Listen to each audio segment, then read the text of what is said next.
Nu, ko mēs varētu uz tik priecīgu notikumu?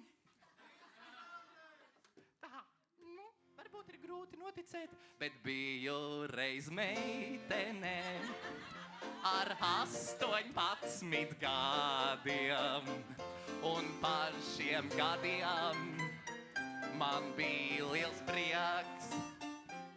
Un tādēļ saucu es, skaistā ir jaunība, skaistā ir jaunība, tā nenāks vairs.